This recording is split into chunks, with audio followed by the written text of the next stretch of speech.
Welcome to Myra media. ప్రస్తుతం ఈరోజు మనతో ఉన్నారు ప్రముఖ రాజకీయ విశ్లేషకులు వివిఆర్ కృష్ణరాజు గారు. నమస్కారం కృష్ణరాజు గారు. నమస్తే కోటి సార్. ప్రస్తుతం జరుగుతున్న ఎన్నికల సీజన్లో చాలామంది తన విధానాలను కానీ తన మాటలను కానీ మార్చుకుంటూ వెళ్తున్న పరిస్థితి.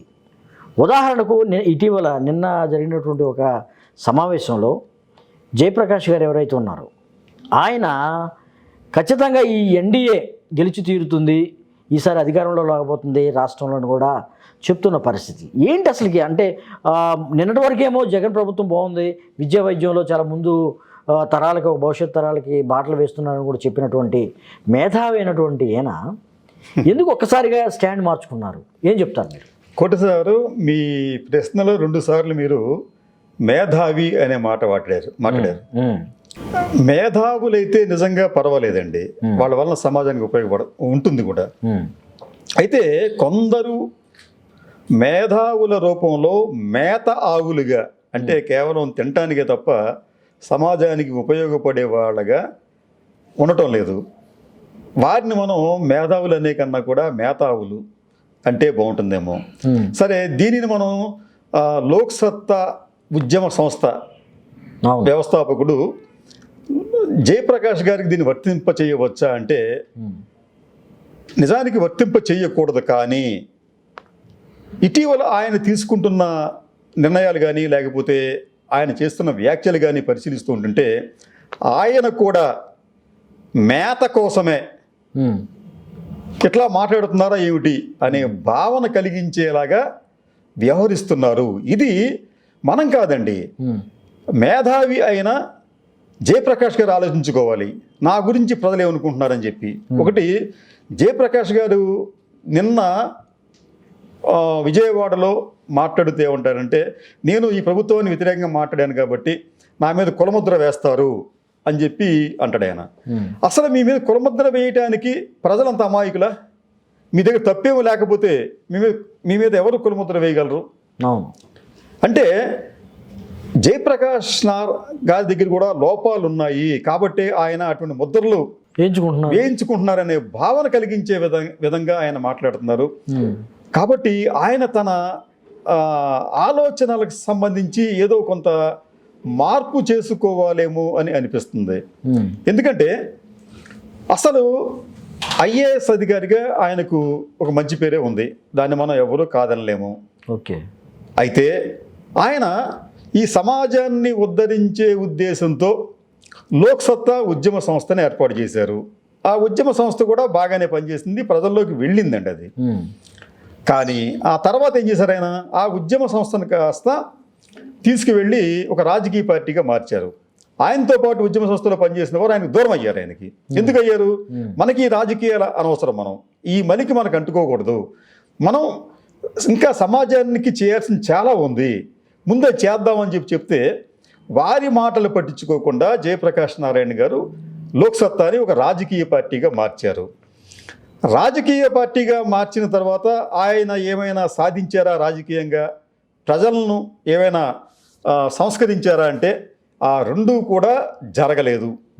ఆయన అంటే ఈ 2006వ సంవత్సరంలో ఆయన రాజకీయ పార్టీగా దాన్ని మార్చిన తర్వాత 16వ సంవత్సరానికి పార్టీని మూసేశాడు ఆయన. అది కూడా ఏకపక్షంగా. అంటే ఆ రోజున ఉద్యమ సంస్థని రాజకీయ పార్టీగా పెట్టద్దన్నా పెట్టడం, ఆ తర్వాత 2016లో హఠాత్తుగా వ్యక్తి కలిగి మనం ఇక్కడి నుంచి ఎన్నికల్లో పోటీ చేయొద్దు అని చెప్పి తన అభిప్రాయాన్ని ఆ పార్టీలోని ఇతరుల మీద రుద్దటం, అందరి అభిప్రాయంగా. అప్పట్లో కూడా మీకు వర్మగారు అని చెప్పి, తర్వాత ఇంకొక ఆయన హైదరాబాద్లో ఉంటారు ఆయన, వారందరూ కూడా దాన్ని వ్యతిరేకించారు. అదేంటి మనం ఇంత చేసిన తర్వాత మనం ఎట్లాగా దీన్ని మనం రాజకీయాల నుంచి మనం తప్పుకోవాలని చెప్పి అన్నప్పుడు కూడా ఆయన వినిపించుకోలేదు. అంటే వరం చెప్పాలంటే ఒక నియంతృత్వ ధోరణిలాగా ఆయన ఒక నిర్ణయాన్ని ఆ పార్టీలో ఉన్న వారి మీద ఇంపోజ్ చేశారు ఆయన. ఓకే. అది ఇంపోజ్ చేయడం అంటే ఇంకొక విషయం చెప్తారా, మీకు ఆశ్చర్యపోతారు మీరు. నిజానికి లోక్సత్తాకు సంబంధించి ఆయన ఒక్కసారి మాత్రమే గెలిచారు కోకటిపల్లిలో. అసలు దాని మీద ఆరోపణలు ఉన్నాయి. సరే, ఉన్నాయి. ఆ తర్వాత మళ్ళీ లోక్సభకి పోటీ చేసి దారుణంగా ఓడిపోయారు. ఇది ఒక ఆస్పెక్ట్. అయితే ఆయన ఓడిపోయినప్పటికీ కూడా లోక్సత్తాకి సంబంధించి ఆ భావాలు బాగున్నాయి అనే ఉద్దేశంతో రాష్ట్ర వ్యాప్తంగా అనేక మంది చాలా నిజాయితీగా ఆ పార్టీతో ఇన్వాల్వ్ అయ్యారండి. చాలామంది అనుకున్నారు. కానీ ఈయన ఒక్కసారిగా ఆ నిర్ణయంతో వారందరూ కూడా, అంటే ఈ పార్టీ గురించి ఆలోచించిన వారందరూ కూడా ఒక రకంగా చెప్పాలంటే వెన్నుపోటుకు గురయ్యారని చెప్పి మనం భావించాలి. ఒక శరాఘాతంగా వారికి అనిపించింది. ఇప్పటికీ కూడా అంటారు, ఆ పార్టీలో మేము ఏదో చేద్దాం అనుకున్నామండి, కానీ హఠాత్తుగా ఆయన పార్టీ మూసేశాడు అనేది ఆయన మీద ఉన్న అపవాదు అది. అంటే ఇంత మేధావి ఆయన కూడా ప్రజల గురించి కానీ ఈ పార్టీలో ఉన్న నాయకులు సహచరుల గురించి కానీ ఆలోచించకుండా ఏకపక్షంగా నిర్ణయాలు తీసుకున్నారు. అది ఒక ఆస్పెక్ట్. అయితే ఇక రెండో ఆస్పెక్ట్కి వచ్చేటప్పటికి నిన్న జరిగిన పరిణామాలు. నిన్న హఠాత్తుగా ఏమంటారంటే ఆయన ఆంధ్రప్రదేశ్లో అభివృద్ధి లేదు, కేవలం డబ్బులు పంచుకుంటూ పోతూ ఉంటుంటే రాష్ట్రం దివాళా తీస్తుందని చెప్పి ఒక అనామకుడు, ఒక ఒక నిరక్షరాస్యుడు, ఒక ఆలోచన లేని వ్యక్తి మాట్లాడే విధంగా నిన్న ఆయన మాట్లాడినట్లుగా కనిపిస్తోంది. మాట్లాడిచ్చారనుకోవచ్చు. చెప్తాను సార్ మీకు. అది కూడా జరిగింది ఏంటంటే, నిజానికి లోక్సత్తాకి సంబంధించి వారి ప్రధానమైన లక్ష్యం ఏమిటంటే ఉచిత విద్య, ఉచిత వైద్యం, ఇవి రెండు ఇవ్వాలని చెప్పి ఆయన ఆ పార్టీ ఒక స్లోగన్ కూడా అది. అదే పనిని గత 5 సంవత్సరాలుగా జగన్మోహన్ రెడ్డి విజయవంతంగా చేశాడండి. ఆయన విద్యను ఉచితంగా అందజేస్తున్నాడు, ఆయన వైద్యాన్ని కూడా ఉచితంగా అందజేస్తున్నాడు. భారతదేశంలో ఏ రాష్ట్రంలోనూ లేనన్ని ఈ రుగ్మతలకు ఉచితంగా ట్రీట్మెంట్ ఇస్తున్నారు, అక్కడ ఉచితంగా మందులు ఇస్తున్నారు. ఆరోగ్యశ్రీ కార్డుల వలన కొన్ని లక్షల కుటుంబాలు స్వస్థత పొందాయి. అట్లాగే మీకు ఎడ్యుకేషన్ సంబంధించి కూడా ఎల్కేజీ నుంచి పీజీ వరకు కూడా వాళ్ళు ఉచితంగానే అన్ని ఉచితంగా ఇస్తున్నారు. అక్కడ స్కాలర్షిప్లు ఇస్తున్నారు. విదేశీ విద్యకు సంబంధించి కూడా విదేశాలకు ఎవరైనా వెళ్తే వాళ్ళకి దాదాపు 1,25,00,000 రూపాయల మేరకు వాళ్ళకి స్కాలర్షిప్ ఇస్తున్నారు. అంటే లోక్సత్తాకు సంబంధించి వారి ప్రధానమైన లక్ష్యం ఏమిటో ఆ లక్ష్యాన్ని జగన్మోహన్ రెడ్డి ప్రభుత్వం ఒక రకంగా చెప్పాలంటే విజయవంతంగా అమలు చేస్తుంది. మరి ఆ విషయాన్ని ఒప్పుకున్నారా అంటే ఒప్పుకున్నారు గతంలో.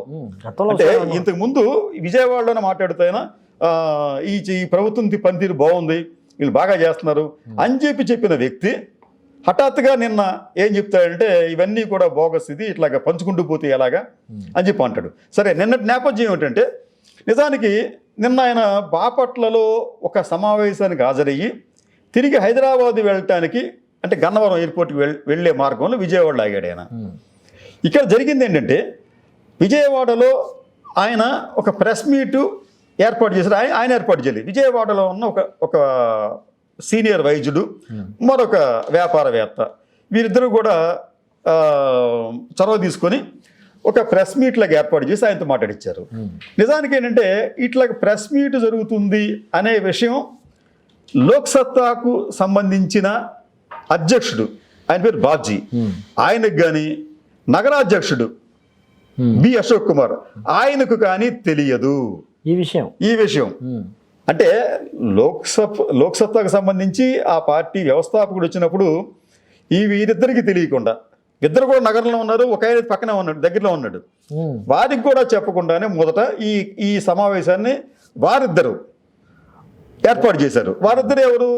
జయప్రకాష్ నారాయణ గారు సామాజిక వర్గానికి చెందినవారు. సరే, సామాజిక వర్గం గురించి మనం పెద్దగా ఆలోచించకపోయినప్పుడు కూడా వారు ఏర్పాటు చేయటం, వారు ఏర్పాటు చేసిన సభలో, సమావేశంలో లేదా ప్రెస్ మీట్లో జయప్రకాష్ గారు ఇటువంటి కామెంట్లు చేయడం జరిగిందండి. ఇక్కడ మనం ఆలోచించాల్సింది ఏమిటంటే అసలు జయప్రకాష్ నారాయణ గారు మొదట ఈ విషయం అందాం అనుకున్నారా, లేకపోతే ఆయనతో ఎవరైనా ప్రలోభ పెట్టో లేకపోతే ఇంకోటి చెప్పో ఇటువంటి మాటలు అనిపించారా అనే సందేహాలు కలుగుతున్నాయి. ఇదే విషయాన్ని నేను లోక్సత్తా నాయకులతో మాట్లాడినప్పుడు ఒక ఆయన ఏమంటారంటే, ఇది నిజానికి మాకు కూడా తెలియదండి, అది మా పార్టీ పాలసీ కూడా కాదు. గతంలో జయప్రకాష్ నారాయణ గారు మాతోనే మాట్లాడుతూ ఈ రాష్ట్ర ప్రభుత్వ సంక్షేమ విధానాలు బాగున్నాయని చెప్పిన వ్యక్తి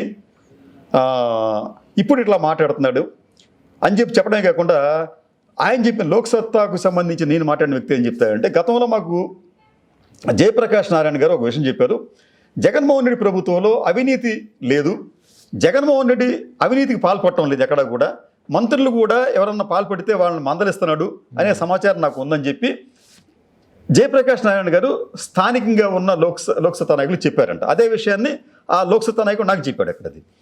ఇవన్నీ వీటంటే కూడా ఎవిడెన్స్ ఉంటాయి న్యాచురల్గా అనేది. అవును. అంటే అటువంటి వ్యక్తి హఠాత్తుగా నిన్న విజయవాడలో ప్రత్యక్షమయ్యి ఈ ప్రభుత్వం పనితీరు బాగుండలేదు అని చెప్పి ఇంకో మాట ఏమంటాడంటే మోడీ ప్రభుత్వాన్ని యూపీలో ఉన్న యోగి ఆదిత్యనాథ్ ప్రభుత్వాన్ని కూడా మెచ్చుకునే విధంగా మాట్లాడాడు ఆయన.